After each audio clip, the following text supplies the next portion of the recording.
오늘 또 이렇게 여러분을 만나게 돼서 반갑습니다. 지난 시간까지 우리는 중세교회에 대해서 간략하게 알아봤습니다. 이제 오늘부터 여러분과 함께 종교개혁사로 들어가려고 합니다. 이 종교개혁사는 교회사에서 정말 중요한 것이라고 할 수가 있습니다. 예를 들면 우리가 이런 것이죠. 우리가 초대교회사를 안다는 것은 기독교가 무엇인가를 아는 첫걸음이고 반드시 통과해야 될 것이라고 생각을 합니다.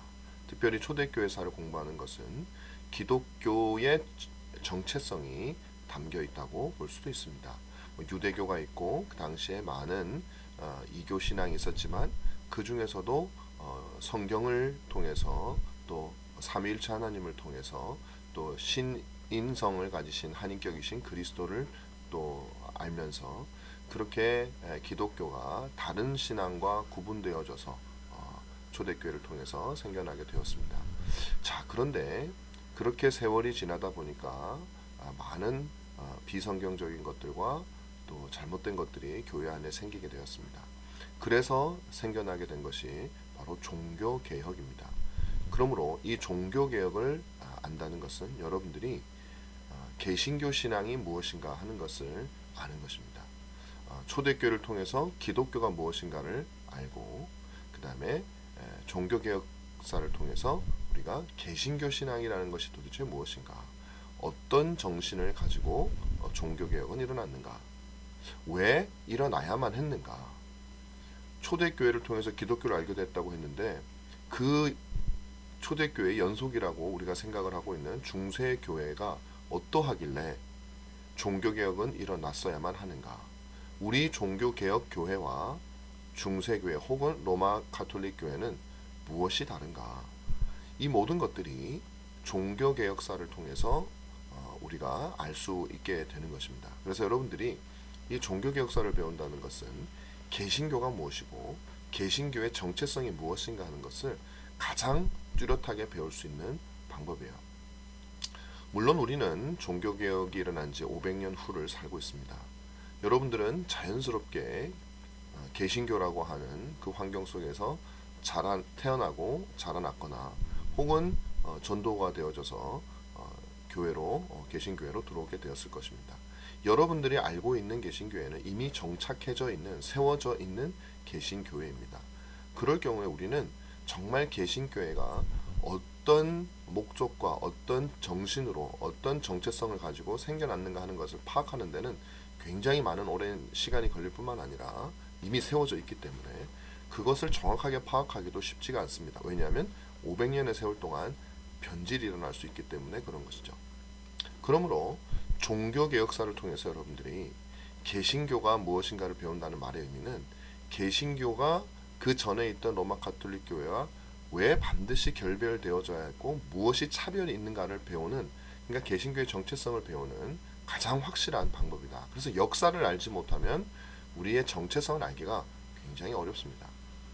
자, 이제부터 저와 함께 우리가 중세를 보았기 때문에 종교개혁사로 넘어가겠습니다. 그러나 그 전에 중세 후기의 상황이 어땠는가 하는 것을 우리가 다시 한번 잠깐 살펴보고 그 다음에 우리가 종교개혁사로 넘어가도록 그렇게 하겠습니다. 자, 우리가 한번 지금 중세 후기의 상황에 대해서 한번 살펴보도록 하죠. 자, 여러분, 중세 시대가 그 자체로 잘못되었거나 모든 것이 잘못된 것은 분명히 아닙니다. 그럼에도 불구하고 중세에는 상당히 많은 오류가 생겨났던 것들이 분명히 사실입니다.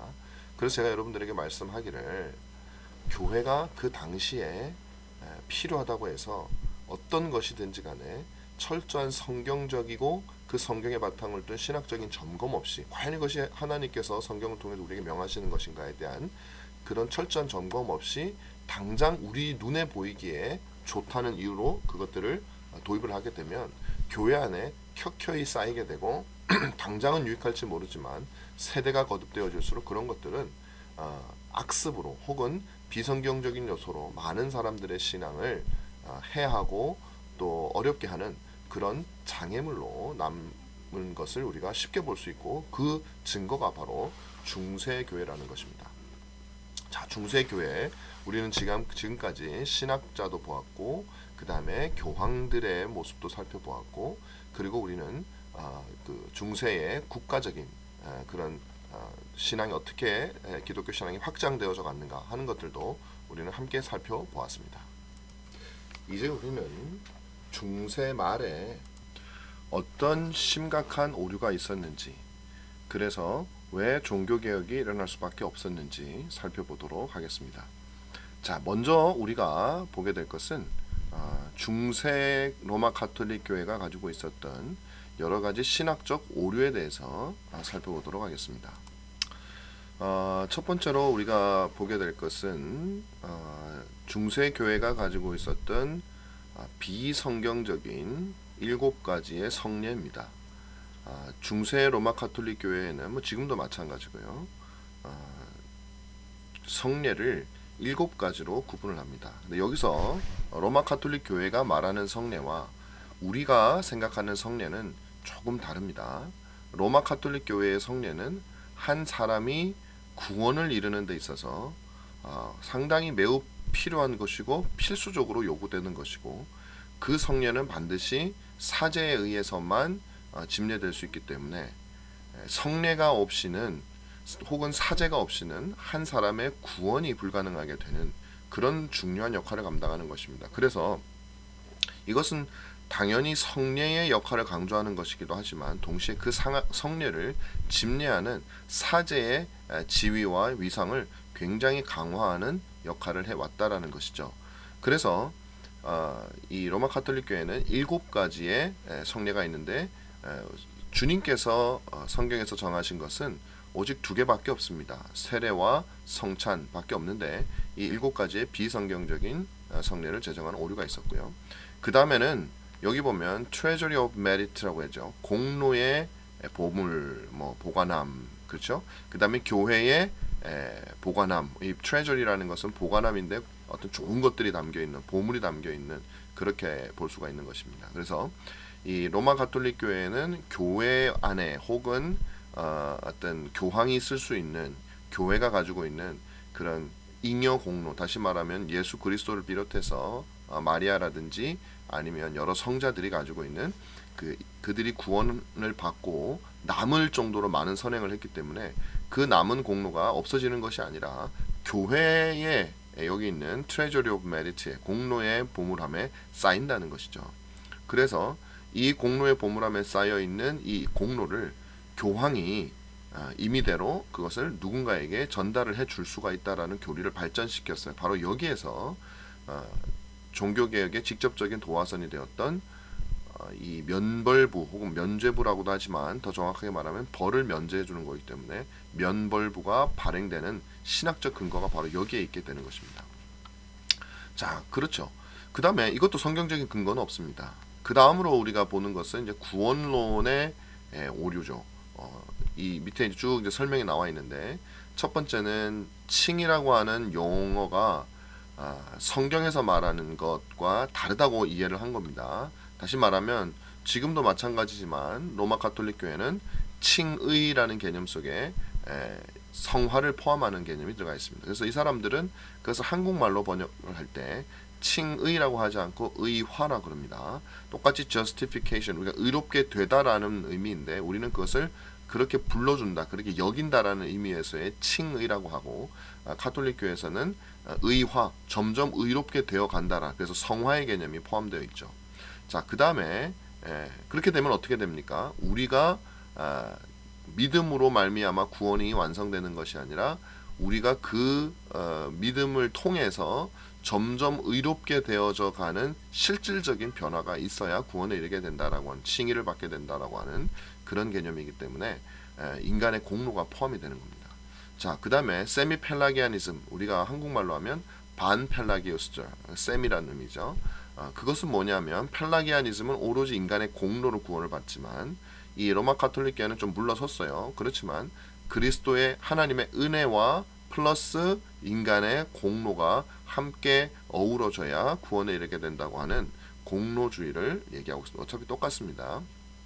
인간의 공로가 없으면은 구원에 이르지 못한다는 개념이기 때문에 팔라기아니즘과 얼핏 보면 달라 보이지만 결국에는 하나님의 은혜로 되지 않는다는 말이고 인간이 공로를 발휘한다는 의미에서 비슷한 의미라고 볼 수 있어요. 그 다음에 중세 중기에 이르러서는 어떤 구원론이 있었냐면은 다시 말하면 우리가 의롭게 되어지고 칭의를 받는데 일정한 과정이 있다라고 그렇게 설명을 하게 되면서 이 과정을 가운데 굉장히 중요한 역할을 하는 것이 무엇이냐면 고해성사란 말이에요. 고해성사.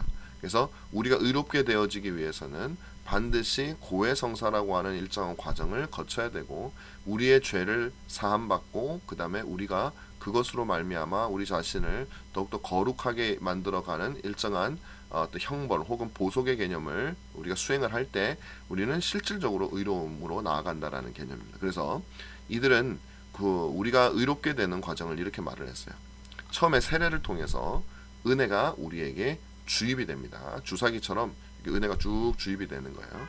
그 다음에 자유의식의 움직임이 일어나죠. 은혜를 받았기 때문에 이제 우리는 우리가 우리 힘으로 뭔가 선행을 할 수 있는 그런 일들이 일어나게 됩니다. 그러나 우리가 선행을 다 하지 못하게 될 때 우리는 그 죄악에 대해서 우리가 용서받을 수 있는 방법을 구해야 되는데 그것이 바로 고해성사라고 하는 방식입니다. 자, 고해성사인데 여기선 참회, 우리가 회개하고 우리가 잘못했다고 생각하는 그런 우리 자신이 그것을 느끼는 과정이 있어야 되고 그 다음에 신부가 그것을 선포하는 과정을 통해서 죄의 용서가 이루어진다고 그렇게 보았던 것입니다. 자, 그런데 중세 후기로 가게 되면 어떤 일들이 일어나게 되냐면은 요게 보면 facere quod in se est라고 돼 있죠. 이것은 무슨 말이냐면 우리가 할 수 있는 최선의 것을 다 하라는 의미예요. 다시 말하면 심지어는 세례도 없이 세례가 주어지기 이전에 하나님의 은혜가 주어지기 이전에 우리가 가지고 있는 능력을 가지고 최선을 다할 때 그 하나님께서 예비적인 은혜를 우리에게 허락해 주시고 그 은혜가 우리의 최선을 다함을 보고 그 은혜가 주어지게 되고 이를 통해서 속죄와 선행으로 나아가게 된다라고 하는 좀 더 인간의 원초적인 공로적 의미를 강조하는 그런 교리가 중세 후기에는 등장하게 됩니다. 그러니까 중세 중기보다도 중세 후기로 가면 더욱더 인간의 어떤 공로와 인간의 어떤 노력을 강조하는 구원론으로 바뀌게 돼요. 그래서 종교개혁자들은 중세 후기에 로마 교회를 경험했었던 사람들이기 때문에 그들은 이것에 대해서 도저히 동의할 수가 없었고 성경적으로 여길 수가 없었던 것이죠. 자, 그래서 이렇게 신학적 오류가 그들에게 많이 있었습니다. 이런 신학적 오류들이 중세 교회에 만연되어지고 있던 그런 차에 종교개혁이 일어났는데 그런데 여러분들 종교개혁은 어느 한순간에 아무런 어떤 조짐도 없다가 한순간에 마틴 루터가 딱 종교개혁 해야지 그렇게 마음먹고 종교개혁이 일어난 것은 아니었다라는 사실을 반드시 기억을 해야 됩니다. 종교개혁이 일어나기 전에 중세교회 안에서도 하나님께서는 여러 사람들을 통해서 또 하나님의 말씀을 통해서 로마 교회의 비성경적인 요소들을 지적하고 그것들에 대해서 지적하는 그런 많은 사람들이 있었어요. 우리는 그런 사람들을 종교개혁의 선구자들이다 이렇게 얘기를 합니다. 중세 중기죠. 11세기, 12세기에 특히 이제 다양한 종파 운동들이 좀 일어나기 시작했어요. 그 중에 이제 하나가 카타리라 그래서 우리 한국말로 하면 정결파라고 할 수 있는데 프랑스, 독일, 이탈리아 등지에서 일어났는데 이거는 사실은 우리 개신교회에서 볼 때는 받아들일 수 없는 이원론적인 이단 종파입니다. 그러나 어쨌든 이 로마 카톨릭 안에 어떤 것을 저항하는 운동들이 분파 운동이 일어났다는 것이죠. 자, 우리가 두 번째로 볼 것은 바로 발도파입니다. 발도파. 이 발도파라는 말은 뭐냐면은 이 프랑스 출신의 피터 발도라고 하는 사람에 의해서 이제 시작된 그런 운동인데요. 그 사람은 프랑스 리옹 출신이고요. 이거 라틴어 발음으로 하면 이렇게 되는데 이 사람이 사실은 원래 부유한 가문에서 태어나서 크게 종교에 관심이 있었던 사람은 아니었었어요. 물론 캐톨릭이죠. 그 당시니까. 그럼에도 불구하고 이 발도에게 이 어떤 중요한 인생의 세 가지 사건들이 일어나게 되면서 그 사건들을 통해서 발도는 크게 회심을 하게 되고 성경을 찾게 되고 그러면서 잘못된 것들을 지적하면서 평생을 성경적인 것을 쫓아서 살아가는 종교개혁의 선구자가 되었어요. 근데 어떤 사건이냐면은 첫 번째는 인생의 허무함과 인생의 연약함을 깨닫는 사건이었습니다. 자신과 친한 어떤 사람과 함께 파티가 있었고 그 자리에서 그 사람과 함께 대화를 하고 있었어요. 그리고 그 대화 속에는 아마도 미래를 향한 그런 꿈이 있었을 겁니다.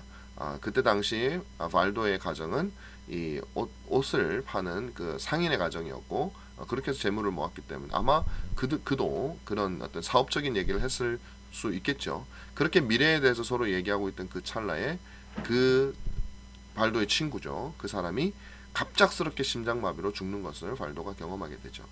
그래서 그때 충격을 받습니다. 왜냐하면 우리는 5년, 10년 이후에 미래에 대해서 꿈을 꾸며 살고 있는데 그것이 내 마음대로 되지 않더라는 것이죠. 그래서 그 순간 죽음을 당한 자신의 친구의 모습을 보면서 방금 전까지 나와 얘기를 하고 있었지만 그는 지금 이제 영원의 세계로 들어가게 되었다. 자, 그러면 영원한 천국에 갈 것이냐, 영원한 지옥에 갈 것이냐, 이것은 굉장히 중요한 문제로 발도에게 다가옵니다. 그래서 며칠 동안 잠을 자지 못하고 발도가 고민을 하게 되죠. 인생의 연약함에 대해서 고민을 하게 되는 것입니다. 과연 내가 이렇게 사는 것이 맞는가? 내가 내 계획을 세우고 살아가는 것이 과연 어떤 의미가 있는 것인가에 대한 생각을 하게 되는 것. 만약에 그때 죽었던 사람이 나였다면, 그리고 그 친구는 어쩌면 죽기 전에 종부성사라든지 아니면 아까 중요하다고 여겼던 그런 어떤 로마 카톨릭 교회의 7가지 성례를 제대로 하지 않고 죽었는데 그렇다면 그의 영혼은 어떻게 있을 것인가, 그런 생각들을 하게 된 것이죠. 그래서 또 두 번째 사건은 뭐냐면 자기 동네에 어떤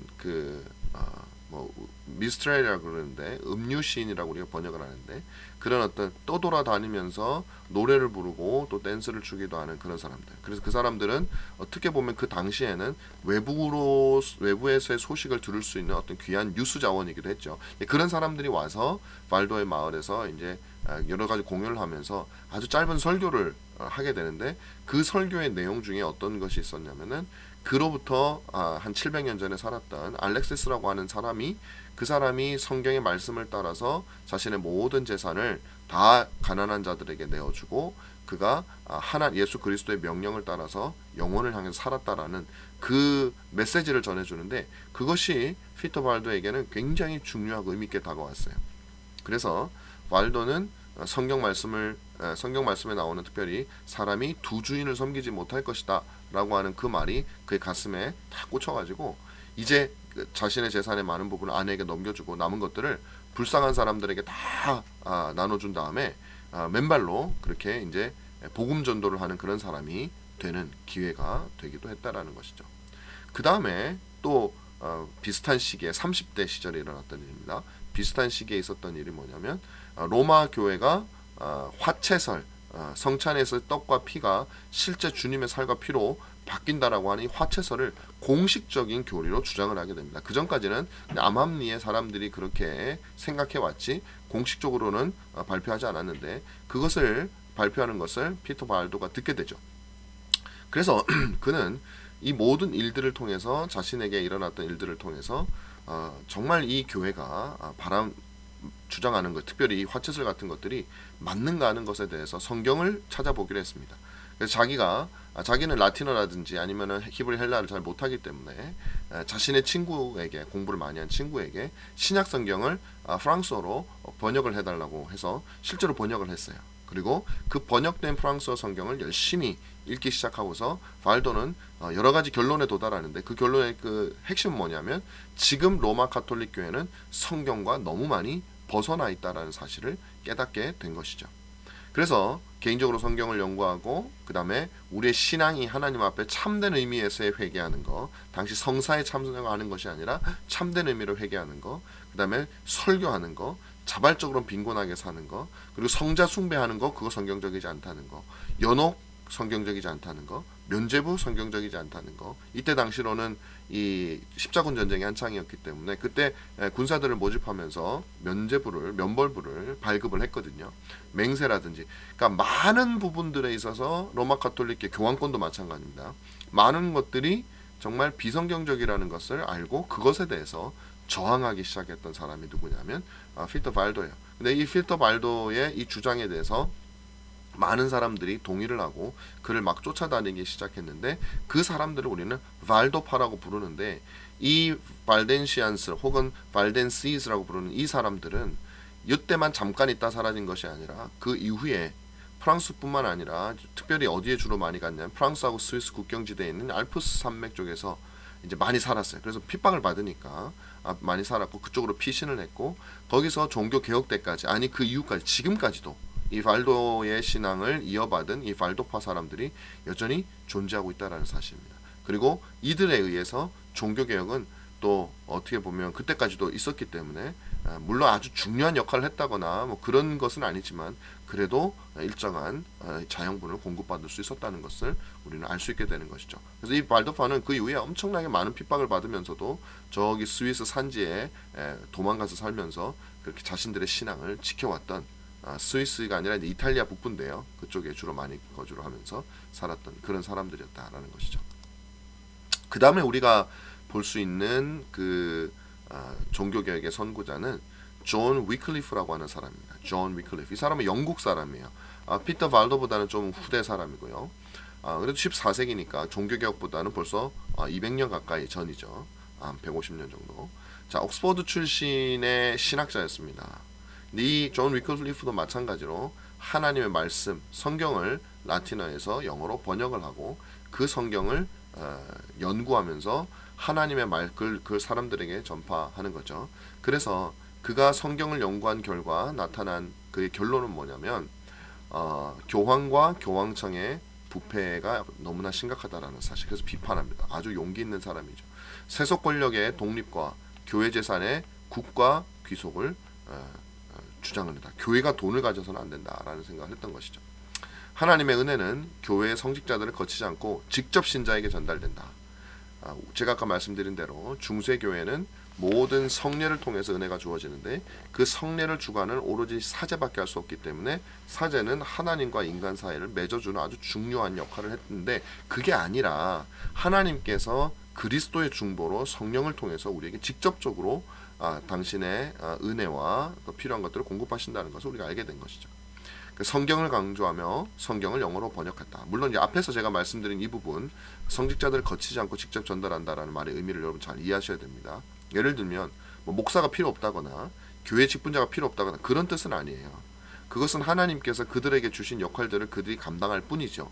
그래서 그들을 통해서 그들의 어떤 지위가 하나님과 인간 사이에 있는 중보자적인 지위이기 때문에 전달되어진다는 의미가 아니라 비록 그들을 통해서 주어지지만 그것은 하나님께서 직접 주시는 것이고 또 필요에 따라서는 그들을 통하지 않고도 우리가 직접 성경을 읽을 때 하나님께서는 우리에게 얼마든지 은혜를 베풀어 주실 수 있다는 겁니다. 그래서 여러분들 교회를 거치지 않는 거죠. 교회를 거치지 않는 표현도 오해가 될 수가 있긴 하지만 천주교 방식의 그런 유형적인 교회 그 자체가 하나님과 인간 사이에 없어서는 안 될, 다시 말하면 어떤 제사장처럼 그렇게 중보하는 그런 관계는 아니다라는 것입니다. 성령을 통해서 하나님은 직접 신자에게 역사하기도 한다는 거죠. 그 다음에 성경을 강조했기 때문에 성경을 영어로 번역을 했고요. 화채서를 부인했습니다. 그렇지 않다. 왜냐하면 화채서를 왜 부인을 하냐면 앞에 피터 발도도 그렇고 이 위클리프도 그렇고 왜 그렇게 하냐면 화채설이 만약에 사실이면 그 화채설에 있는 떡은 그리스도의 몸이 되고 그것을 높이 들고 그 앞에서 무릎 꿇는 모든 행위들은 우상 숭배가 될 수 있는. 왜냐하면 살아있는 그리스도가 아니거든요. 어떤 그분은 그 안에 그 떡 안에 인격이 있는 것도 아니잖아요. 근데 사람들은 그것을 그리스도의 몸으로 여기고 그것을 앞에 놓고 그 떡 앞에서 무릎을 꿇고 하는 그런 식의 행동들을 했거든요. 그래서 그렇지 않다. 우상 숭배다라는 것이죠. 그다음에 면죄부라든지 이제 성인을 숭배한다든지 어떤 거룩한 그 성인들의 유물들을 숭배하는 행위가 중세 말에는 특히 굉장히 이제 보편화되기 시작했는데 이제 그런 것들을 거부했었습니다. 그리고 위클리프는 죽은 지 44년 후에 부관 참시를 당하죠. 그래서 그것이 안 되게 되는 일들이 있게 됩니다. 이렇게 그 위클리프는 또 중요한 종교 개혁의 어떤 그 씨앗을 뿌리고 이렇게 순교를 했죠. 자, 그 다음에 위클리프와 보다 조금 더 늦은 시기죠. 일정 부분 겹치기도 하고요. 그때 또 다른 종교개혁의 선구자가 있었는데 그 이름은 얀 후스라고 하는 사람입니다. 지금 체코 지방에 있었던 사람이죠. 프라하 대학교의 총장을 했었던 신학자이기도 했고요. 얀 후스는 위클리프에게 영향을 많이 받게 됩니다. 그래서 얀 후스는 어떤 그 대중적인 설교를 통해서 복음을 전하고 특별히 교황청에서 발매하고 있는 그 면죄부 판매에 대해서 신랄하게 비판을 하게 되죠. 그리고 후스는 이 교황청 특별히 이제 고위성직자들이 굉장히 그 화려하고 또 뭐라고 사치스러운 그런 삶을 사는 것을 보면서 정말 저것은 잘못된 것이다. 그래서 청빈한 생활을 강조하게 됩니다. 근데 이제 이 후스가 그 어떤 교황청의 면죄부 판매 혹은 교황에 대해서 직접적으로 어떤 그런 도전을 하게 되는 그런 것들을 통해서 당연히 교황청은 그것을 그냥 두고 볼 수가 없었고 1415년에 화형을 하게 됩니다. 근데 중요한 것은 이 얀 후스가 위클리프에게 영향을 받았던 이 사람이 죽기 전에 남겼던 유명한 말이 있습니다. 그것이 바로 여기 나오는 말인데요. 비록 나의 대적이 거위는 태워 죽일지라도 결코 태울 수 없는 백조가 따라오게 될 것이다. 지금 나와 같은 조금 부족한, 어떻게 보면 세련되지 못한 그런 초라한 거위는 불태워 죽일지라도 죽일 수 있겠지만, 그러나 결코 태울 수 없는 더 잘 준비된, 더 하나님께서 모든 환경을 조성한 백조가 따라오게 되어서 교회는 반드시 개혁이 일어날 것이다, 이 말이죠. 그리고 많은 사람들은 그 백조를 마틴 루터라고 생각을 합니다. 그러니까 후수가 죽고 1415년에 죽었는데 그로부터 100년 후에 1517년에 마틴 루터가 종교개혁의 포문을 열잖아요. 그것이 바로 후수가 말했던 바로 그 백조다라고 우리는 생각을 하고 있습니다. 자, 이렇게 우리 많은 사람들이, 특별히 피터 발도나 그 다음에 위클리프나 아니면 체코의 얀 후스나 그 다음에 이제 롤라드 파라고 해서 위클리프를 따르던 그런 사람들, 이런 사람들이 여전히 종교개혁 이전에 이미 그들은 계속적으로 있었다라는 사실이에요. 그리고 그런 어떤 정신들이 남아 있으면서 종교개혁의 이 문을 열 수 있는 동기가 되었던 것이지, 아무런 그런 어떤 징조도 없이 일어난 것은 아니었다라는 사실을 여러분께서 기억하셔야 됩니다. 그래서 결국에는 종교개혁은 이런 그 선구자들이 먼저 있었다. 자, 그 다음에 우리는 계속해서 보게 될 텐데요. 우리가 보게 될 내용은 뭐냐면 이것입니다. 그 다음으로 우리가 볼 수 있는 내용이, 자, 우리가 이제 보게 될 내용은 종교개혁 이전의 중세의 어떤 사회적 형편에 대해서 우리가 보도록 하겠습니다. 지금까지 우리는 중세에 있어서 종교개혁을 이끌어낼 수 있는 어떤 개혁자들과 유사한 사상을 주장했다는, 그러니까 사상적인 측면에서 혹은 신앙적인 측면에서 종교개혁자들의 어떤 선구자들을 우리가 이렇게 보았는데요. 이번에 우리가 보게 될 것은 뭐냐면 종교개혁 이전에 종교개혁이 일어날 수 있도록 돕는 환경에 대해서 우리가 보려고 합니다. 어떤 환경이 있었기에 종교개혁이 일어날 수 있었는가 하는 것이죠. 자, 여기 보면 때가 참회라고 하는 갈라디아의 말씀에 나오죠. 이 때가 참회라고 하는 말은 종교개혁 때 딱 들어맞는 말입니다. 그런데 사실은 또 한 번 이 말이 딱 적용되는 때가 있었죠. 그때가 언제냐면 바로 교회가 시작될 때, 다시 말하면 주 예수 그리스도께서 우리에게 오시던 그 시절에도 하나님께서 로마 사회와 모든 언어라든지 사상이라든지 모든 것들을 준비를 시켜놓고 그리스도께서 오셨고, 그 통일된 로마 사회와 헬라 사상들의 도움을 받아서 그 기독교 신앙이 유럽으로 퍼질 수 있는 그런 여러 가지 여건들이 마련되어 있었던 것을 우리가 보았던 것처럼, 교회가 다시 한번 새롭게 되어지는 이 엄청난 일을 감당하는 데 있어서도 하나님께서는 그 모든 환경을 준비해 놓으셨다라는 사실입니다. 이제부터는 우리가 그 환경들을 하나하나 좀 살펴보려고 합니다. 종교적인 환경이 있죠. 종교적인 환경은 뭐냐면, 신앙적인 환경은 중세 로마 교회가 아주 심각하게 분열되어지는 모습을 보이고 있었다라는 것입니다. 교회가 분열되고, 특별히 교회의 분열은 교황의 분열로 이루어지고요. 여러 명의 교황이 등장하고, 또 심지어는 교황의 권위가 무너져 내리는 계기가 있었죠. 교황청의 아비뇽 뉴스.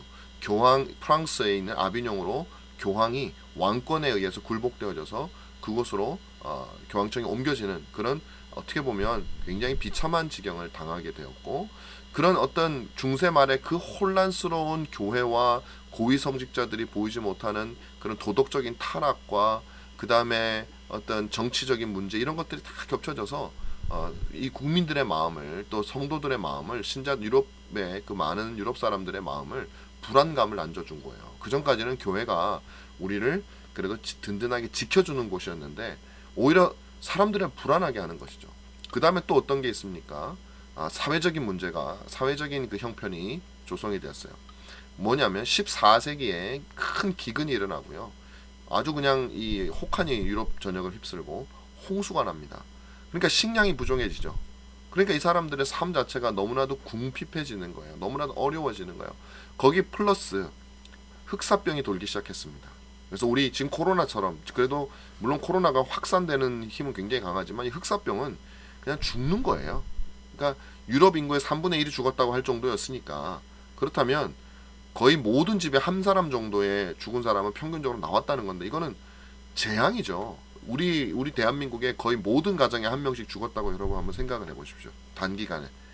물론 뭐 5년 10년은 아니지만 꽤 긴 시간이긴 하지만 그래도 어느 정도 시간에 그렇게 죽었다면 이것은 너무나도 비참한 것이죠. 그리고 도시화가 이제 일어나기 시작합니다. 상업화가 일어나고 도시로 사람들이 몰리게 되고 상업이 발달하니까 십자군 이후에. 그러다 보면 돈을 버는 사람도 있지만 빈곤 문제가 발생하죠. 그런 식으로 사회가 너무너무 불안정해졌어요. 그렇기 때문에 사람들은 어떤 마음을 가지고 있었냐면, 교회가 지금까지 우리를 지켜준다고 생각을 해서 우리의 영적인 안녕뿐만 아니라 하나님께서 이 유럽, 우리가 살고 있는 이 육신도 지켜준다고 생각을 했는데, 식량 부족하죠. 질병이 휩쓸죠. 도시화가 가속되면서 빈곤이 증가하죠. 근데 교회를 바라봤더니 교황청에서는 치고받고 싸우고 있죠.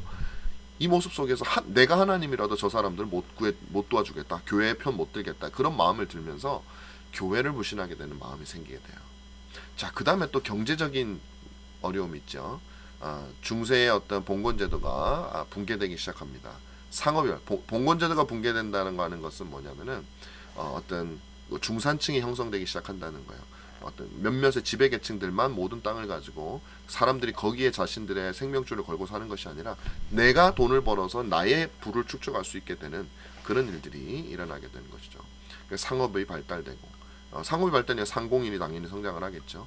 그 다음에 황제라든지 교황권도 물론 이제 있었지만 오히려 그것들은 약해지고, 지방의 영주들, 특히 독일 지방 같은 경우는 신성 로마 제국 황제가 스페인과 독일과 뭐 이런 지역을 다 다스리지만, 그러나 그 황제의 권한보다는 각각의 지역에 있는 지방 영주의 권한이 또 성장해주는 그런 계기도 했다. 뭐 정치적으로는 국가의 개념이 발달하기 시작하고요. 십자군 전쟁이 실패하면서 사람들이 또 굉장히 어려움, 그러니까 불안한 거예요, 모든 게. 그 다음에 100년 전쟁, 프랑스하고 영국이 100년 동안 전쟁하면서 또 굉장히 삶이 피폐해지죠. 그러니까 중세 말에 이 사람들의 형편은 그냥 비참하다고 보시면 돼요.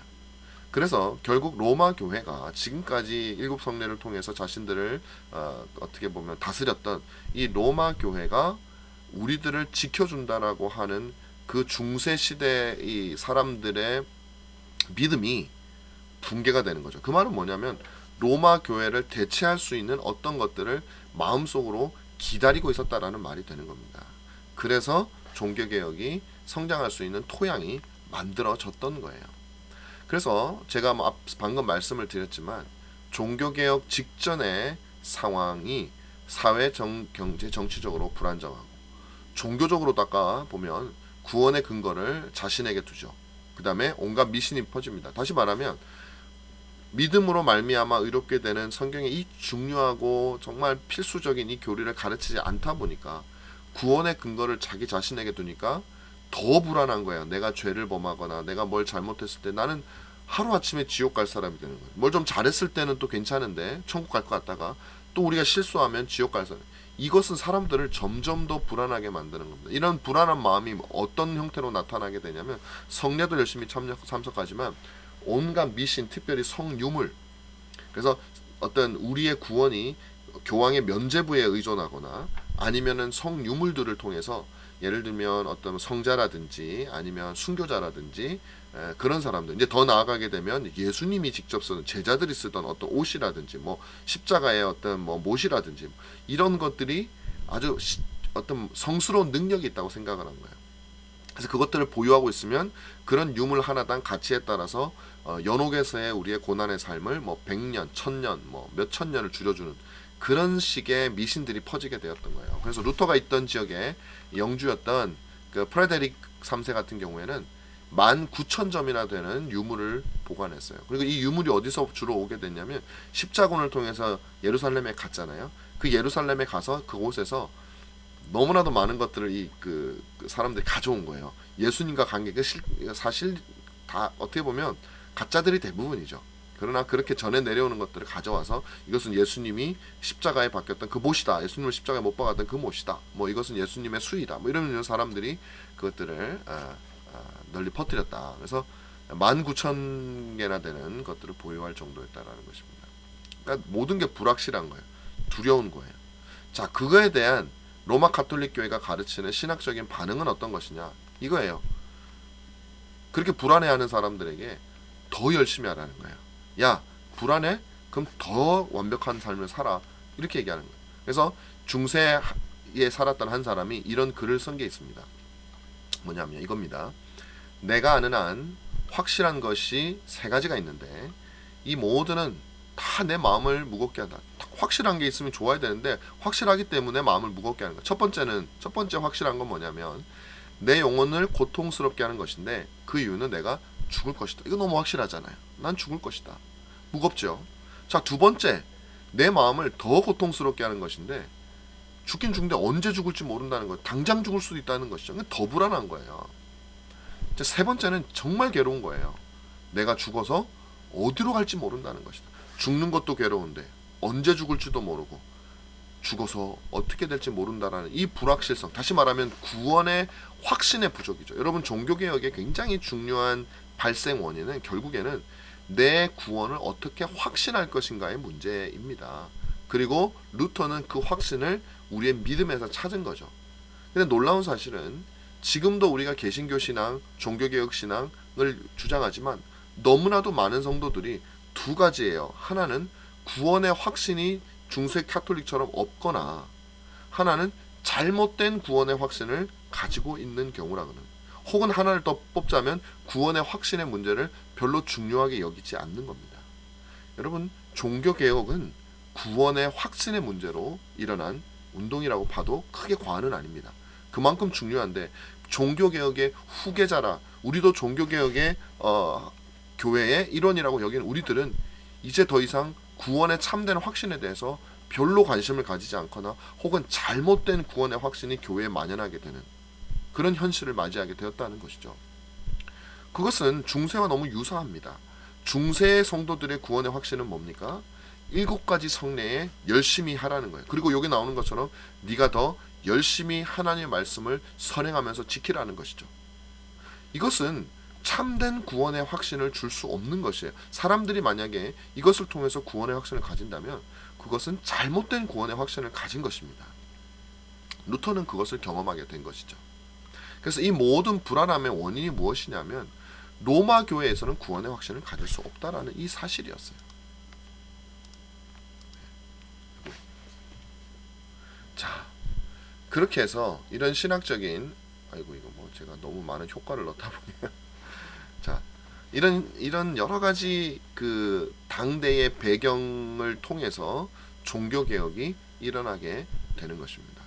자, 이제부터 우리는 종교 개혁에 대해서 이제 직접적으로 들어갑니다. 지금까지는 이 종교 개혁이 어떤 배경을 가지고, 다시 말하면 종교 개혁이 일어날 수밖에 없었던 어떤 배경에 대해서 제가 여러분들에게 말씀을 드렸다면, 이제는 그 종교 개혁이 어떻게 시작되고 그 종교 개혁의 어떤 핵심적인 정신은 무엇인가 하는 것을 우리가 간략하게 배워보도록 하겠습니다.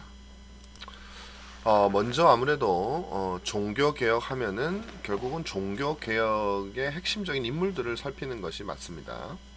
뭐 그럴 수밖에 없죠. 물론 하나님이 하신 거지만 그 하나님께서 당신의 사람들을 보내고 훈련시켜서 사용한 것은 분명합니다.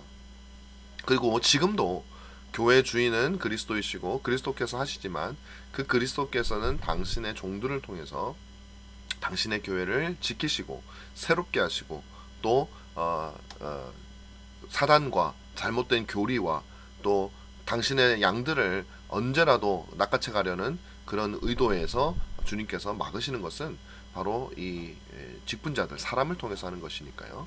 자, 종교개혁을 크게 나누면 종교개혁자들을 두 부류로 나눌 수가 있습니다. 첫 번째는 뭐냐면 1세대 종교개혁자들인데요. 그리고 두 번째는 2세대인데 제가 여기 보면 조금 이제 뭐 분명하게 나눠지기 어려운 부분도 사실은 있습니다. 또 겹치기도 해요. 시간적으로 보면. 그러나 대체적으로 나누면 그렇게 나눌 수 있다는 거죠. 대표적인 1세대 종교개혁자들은 로는 마틴 루터겠죠. 마틴 루터가 대표적인 종교개혁자고, 특히 이제 또 이 개혁파 진영에서는 울리 스빙글리 같은 사람, 그런 사람이 대표적인 사람이고요. 또 이탈리아 출신의 피터 마트 버미글리, 그리고 마틴 부처, 이런 사람들은 사실은 1세대로 볼 수도 있고 또 루터보다는 조금 뒤이기 때문에 뭐 2세대로 넣어도 되는데 좀 더 1세대에 가깝다고 볼 수가 있습니다. 그래서 1세대에 넣었습니다. 마틴 부처 같은 사람은 스트라스부르크라고 하는 곳에서 종교개혁을 했는데 실제적으로 존 칼빈에게 많은 영향을 끼쳤던 그런 종교개혁자였습니다. 2세대 종교개혁자로 대표적인 사람은 이제 존 칼빈이죠. 그리고 또 마틴 루터의 후계자라고 할 수 있는 필립 멜랑턴 같은 사람들은 이제 2세대 종교개혁자입니다. 근데 이거는 뭐 나이로 꼭 따지는 것도 아니고요. 그들이 활동했었던 그 시기로 주로 보는 것이 더 좋을 것 같아요. 그래서 사실은 멜랑턴 같은 경우는 루터와 뭐 같이 활동을 했었기 때문에 뭐 1세대로 넣어도 상관없습니다. 그런데 이제 루터의 그늘에 가려 있다가 이제 루터가 죽고 난 다음에 어떤 그 자신의 역량을 더 지도자적인 역량을 뽐냈기 때문에 우리가 그냥 편의상 2세대로 넣는 겁니다. 그리고 칼빈 같은 경우는 이미 출생 연도가 루터보다 한 30년 가까이 이렇게 느리기 때문에 세대적으로도 그렇게 나눌 수가 있는 것이죠. 그래서 뭐 이거는 뭐 절대적인 구분은 아니에요. 자, 이런 식으로 종교개혁자들을 우리가 나누거나 혹은 조금 다르게 생각해 볼 수가 있는 겁니다. 이 외에도 1세대 혹은 뭐 16세기 초반, 16세기 중반 이때 많은 종교개혁자들이 굉장히 많습니다. 이 외에도 훨씬 더 많이 있어요. 우리가 아는 사람이 몇 명뿐이지. 그리고 비록 뭐 마틴 루터 혹은 존 칼빈이 굉장히 중요한 역할을 했던 것은 사실이지만 마치 종교개혁이 마틴 루터 혼자 일으켰던 것이 아닌 것처럼 개혁주의 신학, 개혁파라고 하는 어떤 그 어떤 신앙의 어떤 신학의 하나의 어떤 집단도 존 칼빈이라고 하는 한 사람의 신학에 의해서 결정되어진 것은 아닙니다. 같은 여러 사람들의 조합에 의해서 이루어졌는데 가장 큰 기여를 했었던 사람이라면 물론 존 칼빈을 둘 수가 있고 그의 신학을 둘 수가 있습니다. 자, 이런 그 종교개혁자들 중에 먼저 우리는 오늘 마틴 루터하고 좀 살펴보겠는데요. 왜 그러냐면 사실 저는 제가 오늘 이 종교개혁 이전에 대해서 이제 살펴보겠다고, 선구자들에 대해서만 보겠다고 여러분들에게 그런 그 어떤 수업 계획서에 썼는데, 사실 우리 그 수업 전체 분량을 고려해보고 이 종교개혁의 분량을 고려해볼 때 그렇게 하면 안 될 것 같아서 오늘 1세대, 그러니까 이 마틴 루터를 비롯한 또 몇몇 더 많은 종교개혁자들을 살펴보고 우리가 다음 시간에는 이 종교개혁이 어떻게 이제 확산되어져 가는가 하는 것들을 살펴보도록 그렇게 하려고 합니다. 먼저 마틴 루터입니다. 마틴 루터. 여러분들이 이 루터라고 하면 뭐 종교개혁의 대표자라고 분명히 할 수 있습니다. 비록 뭐 장로교회나 이제 개혁주의 신앙을 가지는 분들은 칼빈이 뭐 더 위대하다고 생각할 수도 있고 주장할 수도 있지만 그건 뭐 어떤 뭐 개인의 주장이니까 뭐라고 할 수 없고, 그러나 그런 것들을 고려하더라도 종교개혁 혹은 개신교 전체 역사에서 가장 대표적인 사람을 뽑으라 그러면은 뭐 마틴 루터를 뽑을 수가 밖에 없어요. 왜냐하면은 중세교회를 닫고 개신교를 연 인물이기 때문에 그렇습니다. 근데 단지 그런 상징적인 의미가 있는 것이 아니라 마틴 루터는 실질적으로 신학적으로도 상당히 많은 기여를 했기 때문에 그렇게 보는 것입니다. 뭐 오늘 제가 시간이 많지 않아서 마틴 루터에 있었던 그런 어떤 스토리를 다 여러분들에게, 중요한 스토리를 다 말해주기는 어려워요. 그러나 몇 가지 중요한 사실들만 간략하게 여러분들에게 소개를 해드리도록 하겠습니다. 마틴 루터가 왜 이 종교 개혁자가 되었는가? 루터는 종교 개혁을 할 마음이 없었어요. 그럴 생각도 하지 않았습니다. 내가 로마 카톨릭에서 떨어져 나가서 개신교를 세워야지 그런 생각하지 않았어요. 루터가 이 모든 것들을 하게 된 가장 첫 번째 실마리는 자신의 구원에 대한 불안함 때문이었습니다. 우리 앞서 말했던 것처럼 도대체 내가 구원을 받을 수 있을 것인가에 대해서 루터뿐만이 아니라 많은 사람들이 고민을 했는데 루터는 특별히 심각하게 고민을 했었어요. 여러 가지 사건들이 있었지만 특별히 루터가 자신의 고향에 갔다가 이제 학생 때 고향에 갔다가 돌아오는 길에 번개가 나무를 때려서 자기 옆에 있는 나무를 때려서 그 나무가 죽는 그 장면을 루터는 직접 체험을 하게 됩니다. 그 순간 그 번개가 조금만 옆으로 왔었더라도 자기가 맞았거나 혹은 그 나무에 자기가 깔렸겠죠. 죽었겠죠.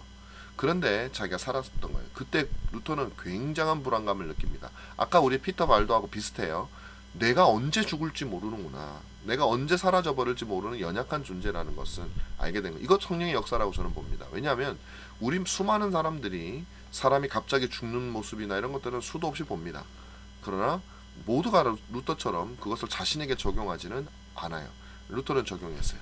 그래서 자신의 수호성인, 특히 독일 광부들의 수호성인으로 일컬어지고 있는 성 안나에게 막 기도를 하는 거죠. 나를 지켜달라고. 그러면서 너무나도 구원에 대한 두려움이 있는 나머지 수도사가 되기로 결심을 합니다. 자, 루터가 수도사가 되려고 했던 이유가 뭐냐면 자신의 구원의 가능성을 조금이라도 더 높이기 위한 것이었습니다. 내가 정말 구원 받아야지라는 마음. 그래서 그러기 위해서는 세속적인 생활을 하는 것보다는 내가 수도사가 되어서 하나님 말씀을 읽고 그리고 죄도 덜 짓고 선행도 하나님 기뻐하시는 종교적인 활동을 더 많이 하면 구원을 받게 되리라. 그렇게 생각을 했기 때문이었어요. 그래서 수도원에 가는데 성 어거스틴, 그 중세에는 여러 이제 신학 유파라든지 수도원파가 있는데 그 중에 어거스틴 계열의 신학을 그래도 계승하는 그 어거스틴파 수도원사로 가게 됩니다. 그곳에서 루터는 성경을 굉장히 많이 연구를 하게 되는데 그 전에 루터는 끊임없이 수도원에서 자신을 절제하는 삶을 살죠. 우리 아까 보았던 것처럼 로마 교회의 교리에 따라서 내가 내 자신을 얼마나 그렇게 어떻게 하느냐에 따라서 하나님의 은혜가 나에게 주어진다라는 그런 생각뿐만 아니라 많은 부분이 공로주의적 사상을 가지고 있었기 때문에 루터는 그렇게 합니다. 특별히 극도의 절제를 하고요. 그 다음에 그 절제를 하기 위해서 자신의 몸을 학대할 정도로 굉장히, 그리고 고해성사를 하루에도 여러 번을 찾아가서 신부에게, 왜냐하면 내가 어떤 죄를 지었다고 생각될 때마다 그 죄를 용서받아야 구원을 받을 수 있으니까 그렇게 하는 거예요. 근데 이런 걸 보면 어떤 생각이 드냐면 루터는 참 쫄보다 이런 생각이 들 수 있어요. 왜 이렇게 겁이 많아? 인생 다 죽는 건데 다른 사람들은 그런 겁을 안 먹는데 루터는 왜 그렇게 겁이 많아서 벌벌 떨까? 근데 여러분, 루터가 나중에 종교개혁을 본격적으로 시작하게 되면서 보이는 모습은요, 쫄보가 아니에요. 루터는 너무나도 용감한 사람의 모습, 물론 그것이 하나님의 은혜로 말미암아 그렇게 되었다라고도 물론 볼 수가 있겠지만 또 동시에 원래 겁이 많아서라고 보기에도 힘듭니다. 그건 하나님께서 그에게 두려움을 깨우쳐 주신 하나님의 역사라고 저는 봐요. 그래서 그런 역사 가운데 루터는 끊임없이 회개하고 끊임없이 고해성사를 하지만 여전히 불안함은 없어지지 않습니다. 죄를 범할 때마다 지옥 갈 것 같은 혹은 연옥에 있을 것 같은 그런 불안감이 드는 거죠. 그래서 자신의 수도원 원장이었던 그 당시에 슈타우피츠라고 하는 사람을 찾아가서 이런 고민을 했을 때 슈타우피츠가 성경을 연구할 것을 말을 합니다. 그래서 특별히 시편과 이런 성경을 연구하라고. 그래서 루터는 그때부터 성경을 연구하죠. 성경을 연구하면서 그 안에서 점점 복음의 빛을 발견하기 시작합니다. 그리고 심지어는 1512년에 성경을 통해서 박사학위를 받게 되고 또 대학에 가서 강의를 하게 되는 그런 일들을 하게 되는 거죠. 비텐베르그에 있는 대학이죠. 그래서 시편, 로마서, 갈라디아서 전부 다 보면 복음을 담고 있는 곳이에요. 시편은 당연히 시편도 그렇습니다. 신약 성경에 있는 것뿐만 아니라 시편도 복음의 메시지가 너무나도 잘 담겨 있는 것이죠. 그래서 시편을 연구하고 로마서는 말할 것도 없고요. 갈라디아서 대표적인 복음에 대한 서신이죠. 히브리서도 그렇죠. 이런 성경들을 연구하면서 루터는 깨닫게 되는 것이죠. 특별히 로마서 1장 17절을 보면서 그는 오직 의인은 믿음으로 말미암아 살리라라고 하는 이 선언이 그의 가슴을 때리게 됩니다. 그러면서 루터는 큰 인식의 변화를 겪게 돼요. 뭐냐면 하나님의 의가 무엇이냐에 대해서 루터는 전혀 다른 생각으로 바뀌어지게 됩니다. 그 전까지는 하나님의 의는 완벽한 의였어요. 그리고 그것은 내가 성취를 해야 되는 의죠. 다시 말하면 하나님은 의라고 하는 잣대를 놓고서 우리를 심판하려고 하시는 무서운 하나님이었어요. 하나님이 의를 제시하는 것도 심판이 목적이고 우리에게 벌 주는 것이 목적인 무서운 하나님이었어요. 그러나 예수 그리스도의 죽으심과 그 죽음으로 말미암는 믿음, 그리고 그 믿음으로 말미암아 우리에게 주어지게 되는 구원이라고 하는 의라고 하는 이 모든 복음의 그야말로 복된 소식을 깨닫게 됩니다. 특별히 그 안에 있는 하나님의 은혜를 깨닫게 되면서 루터는 이 하나님의 의가 우리를 심판하기 위해서 하나님이 만들어 놓으신 어떤 형벌의 수단이 주 목적이 아니라는 것을 알게 되는 것이죠. 그래서 그 주 목적은 바로 우리를 거룩하게 하는, 하나님께서 우리에게 은혜와 자비를 베풀어 우리를 구원하려고 하는 그 목적으로 하나님의 선하심과 하나님의 어떤 의로우심이 우리로 하여금 그렇게 닮게 만드는, 무엇이 선한 것이고 무엇이 좋은 것인지를 우리에게 알려주셔서 우리로 하여금 그 의에 이르도록 우리를 인도하시는 그 하나님의 선하신 것으로 그는 깨닫게 되었던 것입니다. 자, 그렇게 해서 루터는 전혀 다른 하나님의 의에 대한 인식을 가지게 되었던 것이죠. 그래서 루터는 구원을 확신을 하게 되는데 어떻게 확신하냐면 우리의 행위가 아니라 하나님의 행위에 근거를 두고 구원을 확신하게 됩니다. 이게 놀라운 거예요. 우리의 행위, 그전까지는 자기의 행위였어요. 내가 어떻게 사느냐, 내가 얼마나 하나님의 말씀을 잘 지키느냐, 내가 얼마나 죄를 짓지 않느냐, 이것이 굉장히 중요한 것이었어요. 그러나 그 다음부터 루터는 구원이 내 행위로 말미암아 주어지는 것이 아니라 하나님의 행위로 주어지는구나. 이 하나님의 행위는 그 아들 주 예수 그리스도를 십자가에 못 박아 죽게 함으로 우리에게 주어주신 너무나도 놀라운 하나님의 복되신 행위였다라는 사실을 알게 되니까 든든한 거죠. 내 행위로 하면은 실패할 확률이 너무 높지만 하나님의 행위는 실패하지 않을 것이기 때문이죠. 그래서 이렇게 말합니다. 복음은 우리를 우리 자신에게서 건져내어서 우리 밖에 우리를 둔다. 그 결과 우리는 우리의 힘과 양심과 경험과 행위에 의지하는 것이 아니라 우리 밖에 있는 것에 의지하게 되는데 이는 곧 결코 속이지 않으시는 하나님의 약속과 진리에 의지하는 것을 말한다. 이게 얼마나 귀한 건지 몰라요. 내가 잘하고 내가 구원을 붙들고 내가 하나님의 손을 붙들고 있다면은 내가 손에 힘이 빠지면 우리는 떨어질 수밖에 없지만 하나님께서 나를 붙드시는 행위가 분명하다면, 우리는 그것만 확신한다면 이것은 결코 흔들리지 않은, 결코 실패가 없는 구원의 방편이기 때문에 이것보다 더 안전한 게 없다라는 것을 루터는 깨닫게 되는 것이고, 루터의 목적은 바로 그 하나님이 나를 사랑하심에 대한 증거를 찾고 그 믿음을 가지게 되는 것이었다라는 것입니다. 그것은 십자가에서 그는 찾을 수 있었던 것이죠. 이게 바로 루터의 변화였습니다.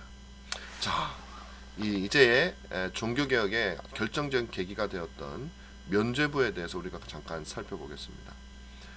루터가 종교개혁을 이런 여러 가지 것들을 이제 깨닫고 이제 복음에 대한 어떤 개념도 바뀌게 되고 하나님의 은혜, 하나님의 어떤 의에 대한 개념도 바뀌고 해서 사실은 로마 가톨릭 안에 있는 신부였지만 심령적으로는 그 전과는 거의 단절을 하게 됩니다. 이게 성경이구나 라는 것을 깨닫게 되죠. 그런데 때마침 그때 로마 교황은 이 바티칸에 있는 그 성 베드로 대성당을 짓기 위해서 굉장히 엄청난 예산이 필요했고 그를 위해서 면죄부를 발급하게 되는 일이 벌어지게 되죠. 그때 루터는 참을 수가 없었던 거예요. 왜냐하면 이 면죄부라고 하는 것은 자기가 읽었던 성경에 의하면 전혀 우리 구원의 근거가 없는 것이죠. 그 공로의 뭐 보물상자라든지 아니면 교회의 보물상자라든지 이런 개념도 성경에는 없는 것이었어요. 그런데도 불구하고 수많은 사람들에게 면죄부를 발급하면서 그 사람들의 어려운 형편에 있는 사람들을 속이는 거죠. 특히 요한 테젤이라고 하는 사람들은 루터가 살고 있는 그 지역에 와서, 그 근처 지역에 와서 너무나도 가난한 사람들에게 겁을 주는 거죠.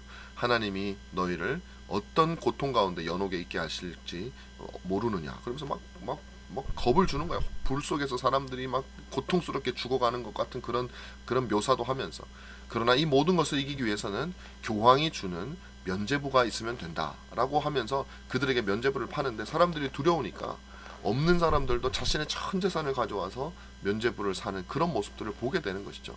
그러면서 루터는 가만히 있어서는 안 되겠다라고 생각을 한 거죠.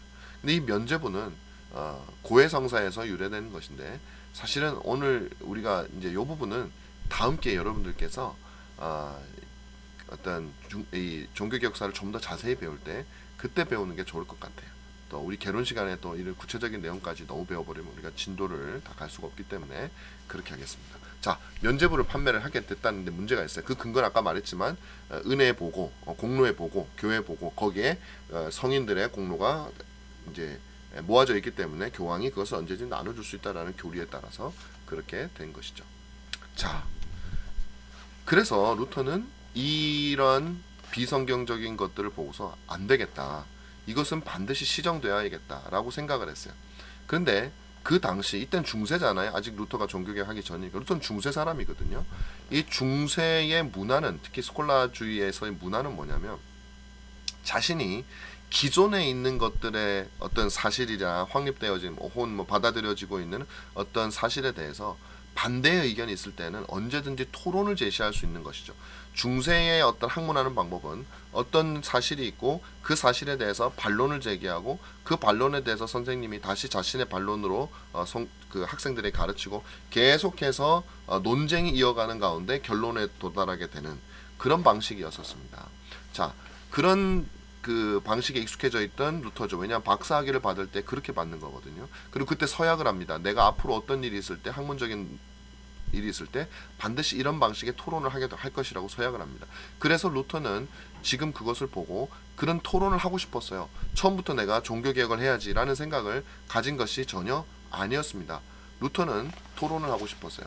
그래서 95개의 thesis죠. 주장입니다. 내가 생각하는 주장을 내세우는 거예요. 그것을 95개를 써서 비텐베르그 그 성문에 붙이게 되는 거죠. 자, 문제가 무엇입니까? 95개의 주장은 토론을 위한 것이었기 때문에 그 당시 독일어로 쓰여진 것도 아니었어요. 사람들이 그래도 읽을 수 있는 라틴어로 쓰여졌어요. 그리고 그것에 대해서 반대 의견이 있는 사람은 반대하라는 것입니다. 그렇게 했는데 그러니까 학문적인 논쟁 방식이죠. 그런데 그것은 자신의 의도처럼 되지가 않았던 거죠. 그래서 이 부분에 대해서는 여러 가지 재미있는 이야기가 있습니다. 다시 말하면 루터가 95개조 반박문을 교황이나 혹은 그 지역에 있는 그 주교에게 보낸 거냐, 포스트, 배달, 우편으로 보낸 거냐, 아니면 거기에다가 포스트 붙인 거냐, 뭐 이런 의견도 있어요. 실제로 보냈습니다. 보내기도 했고 붙이기도 했던 것이에요. 자, 내용 중에는 교황권에 대한 도전이 나옵니다. 연옥에 대한 문제도 있고요. 면죄부에 대한 내용들이 있다 보니까 그런 것들이 다 나오는 거죠. 근데 그 심각하게 교황권에 대해서 도전을 하게 돼요.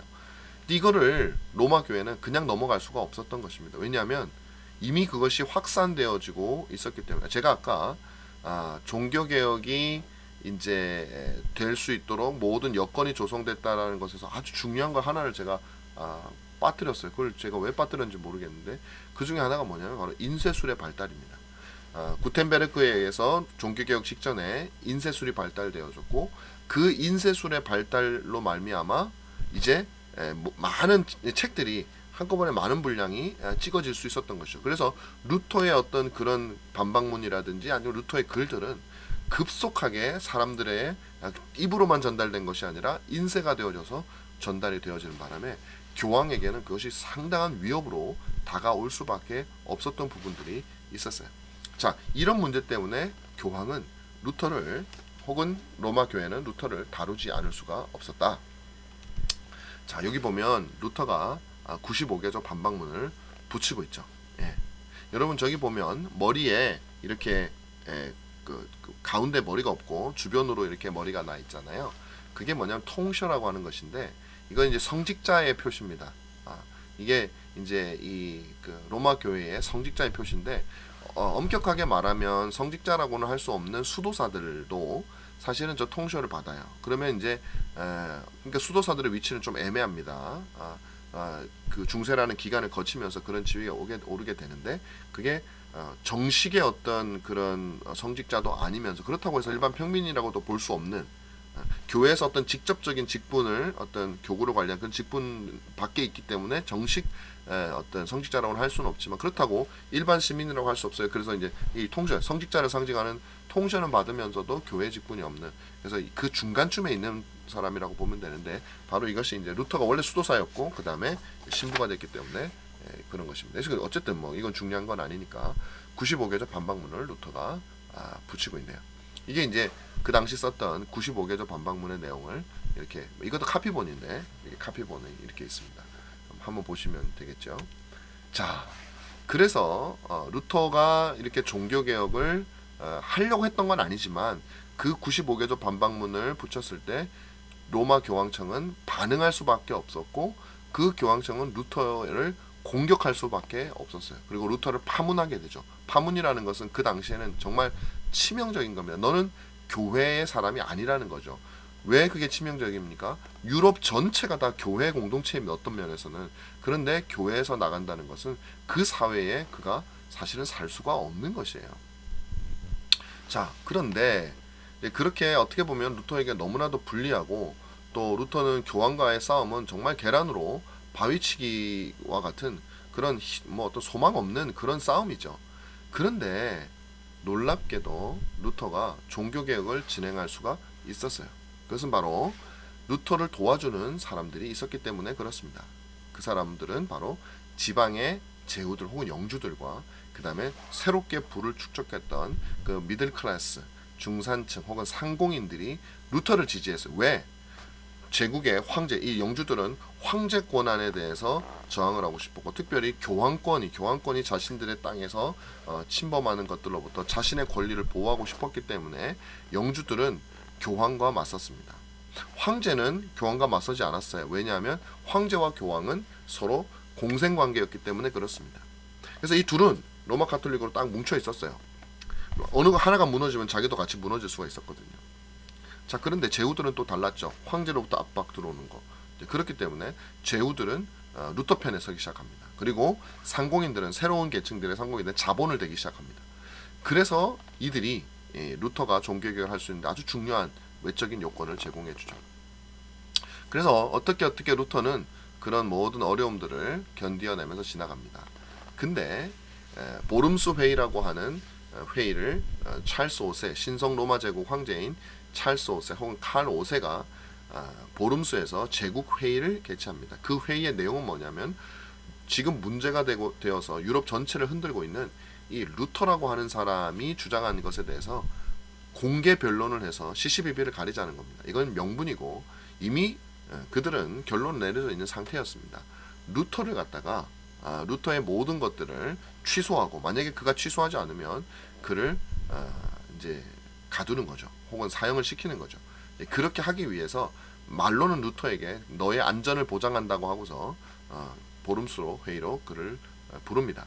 너의 변명을 너의 어떤 방어를 하라는 거죠. 너의 어떤 그 변증을 하라는 거죠. 네가 왜 정당한지를 알려서 어떻게 잘하면 너가 되지 않겠느냐.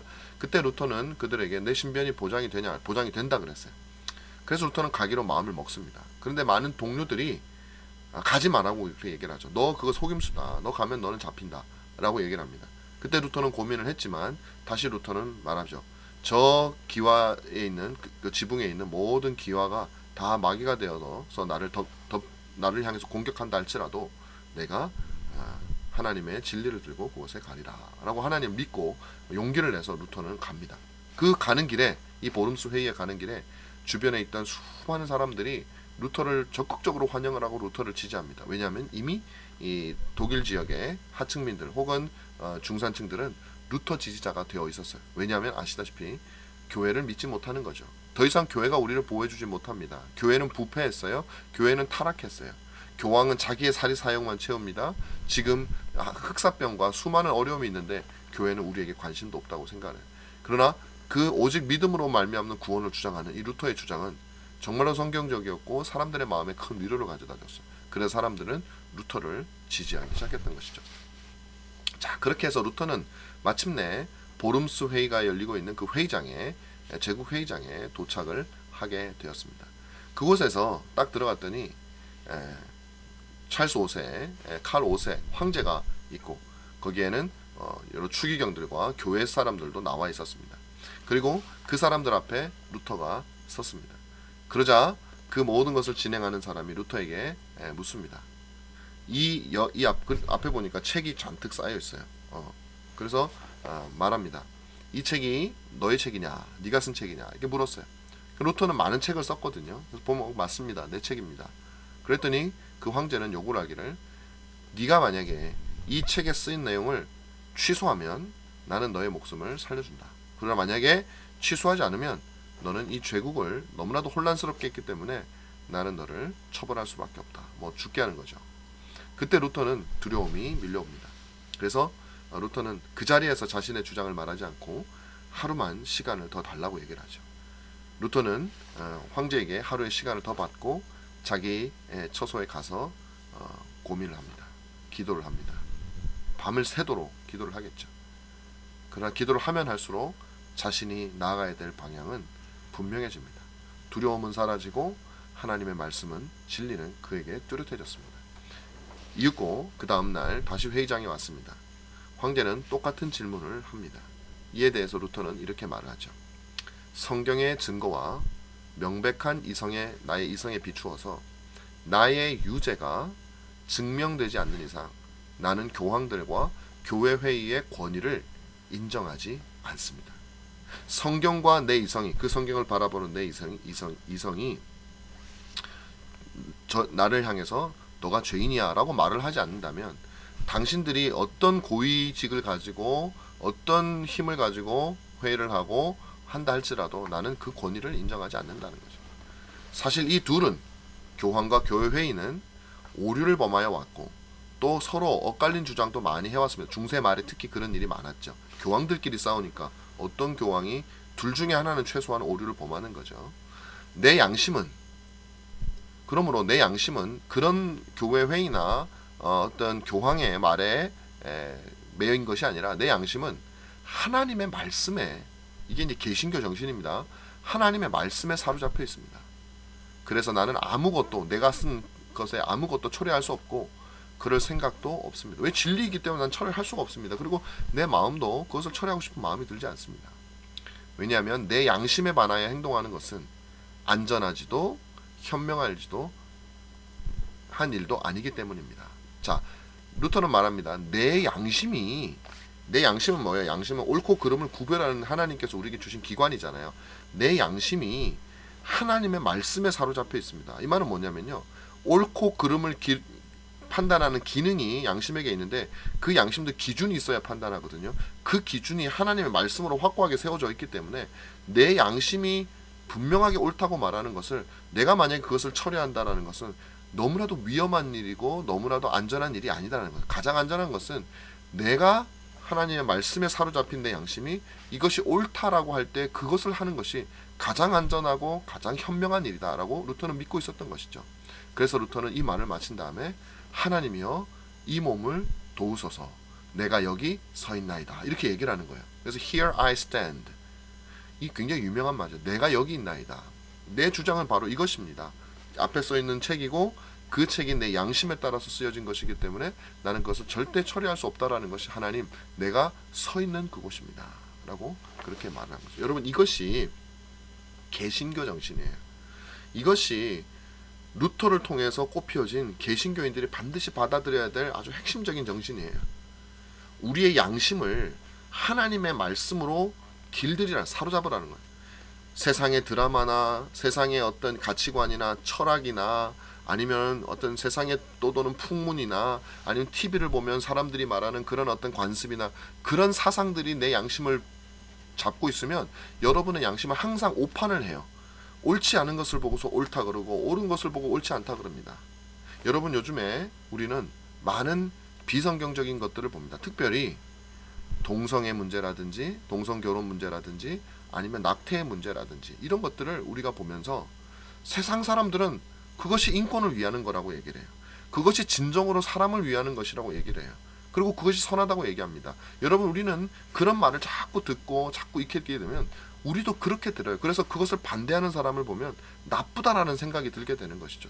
그것은 왜 그렇습니까? 여러분의 마음이, 우리의 양심이 하나님의 말씀이 아니라 이 세상의 죄악된 사상에 사로잡혀 있기 때문에 그래요. 그래서 우리 신자들이 해야 될, 개신교 신자들이 해야 될 가장 중요한 일은 뭐냐면, 나의 이 양심이 다른 어떤 것도 아닌 하나님의 이 성경, 솔라 스크립투라, 오직 성경, 그 성경 말씀이 우리의 양심을 잡고 있도록 만들어야 된다는 것이죠. 그래서 우리 양심을 성경이 붙잡게 만들고, 그 양심이 그 다음부터는 판단하겠죠. 이것은 옳은 거야. 남자와 남자, 여자와 여자가 결혼해서 가정을 이루는 것은 성경이 지극히 잘못되었다고 금하고 있는 죄악된 것이야 라고 불편해하기 시작하면 우리는 그 길을 따라가야 된다는 거죠.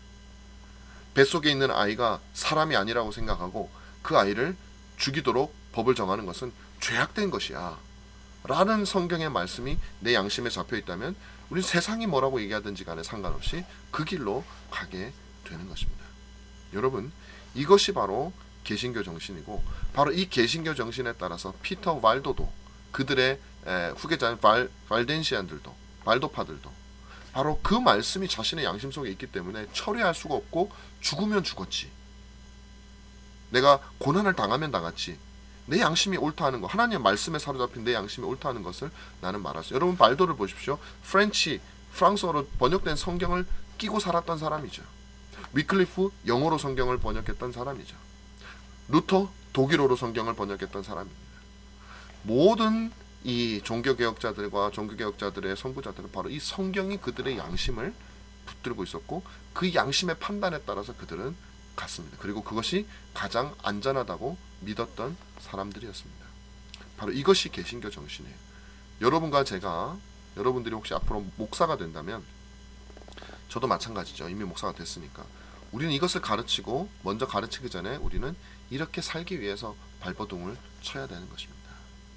바로 여러분의 양심을 하나님의 말씀이 사로잡도록 만드시고, 그 다음에는 그 양심이 옳다 하는 것, 그 양심을 따라 사는 것이 가장 안전하고 가장 현명하다라는 사실을 여러분 기억하시고, 그 양심을 여러분의 하나님 말씀으로 사로잡을 때에 여러분들은, 우리 신앙의 선배들은 그 말씀을 어떻게 이해했는지를 잘 참고로 삼으시면 가장 안전하게, 가장 정확한 하나님의 말씀이 여러분의 양심을 사로잡을 수 있다고 저는 믿습니다. 그래서 여러분이 굉장히 중요한 거예요.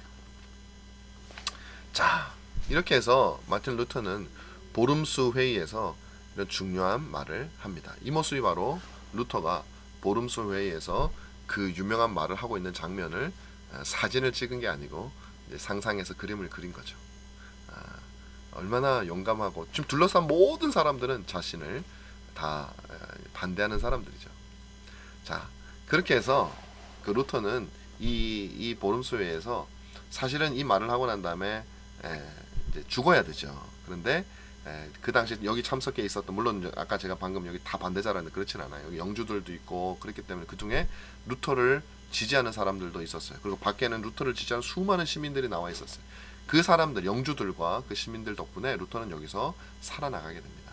그리고 바르트부르라고 하는 성에 가서 1년 동안 이제 숨어 지내는 거죠. 그 피신시켰던 사람이 뭐냐면 비텐베르그 지역의 영주였던 프레데릭 3세였어요. 그가 루터를 피신시켜서 바르트부르 성에서 1년 동안 지내게 만들고, 그 1년 동안 그곳에서 지내는 동안 루터는 독일어로 성경을 번역하는 일을 하게 된 거죠.